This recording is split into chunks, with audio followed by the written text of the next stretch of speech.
let's move on to the backfield. Running backs, fullback.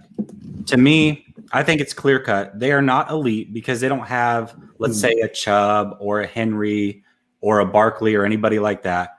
But they are clearly above average, and they're probably closer to elite than they are to average on my scale, because they've got two guys that can tote the rock and do it very effectively, and they've got Juszczyk back there. So that Juszczyk by himself is absolutely elite.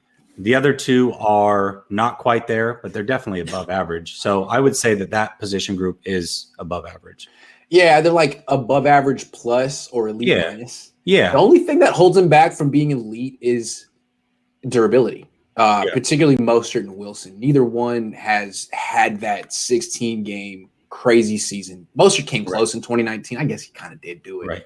But they've had elite stretches or elite games. They really have. And that's why I feel like it's this close to being an elite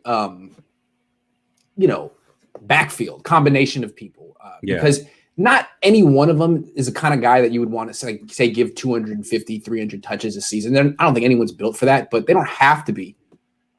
Together, they really complement each other really well. It's just even with Mostert getting 10 touches a game, sometimes that can be too much for him. Yeah. So, and Jeff Wilson Jr. still has stuff to prove. But if those two can actually stay healthy next year, we don't really talk about what a big deal that would be for this team. I mean, things are so easy for the whole team when Mostert and Jeff Wilson are rolling. The defense's job gets easier. They win time of possession.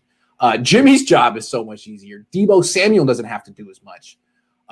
So kind of people take them for granted, but no, they're very important. And yes, they're above average at minimum. I also like Jermichael Hasty, although he's just flashed. And it's a good point to bring up Juszczyk, because I often forget about him when I do my post-game grades. I have to go back and be, he's definitely part of the running back group. Yeah. He's good.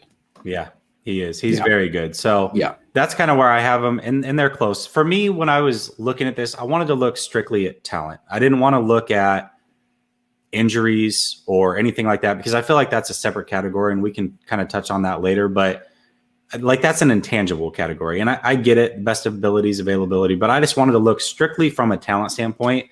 And as I started to go through the roster and break it down at this level, I could see why 49er fans have a lot of optimism as to how far that this team can go. Because from a talent perspective, as you break it down, you're like, well, yeah, they actually are pretty much above average minimum everywhere.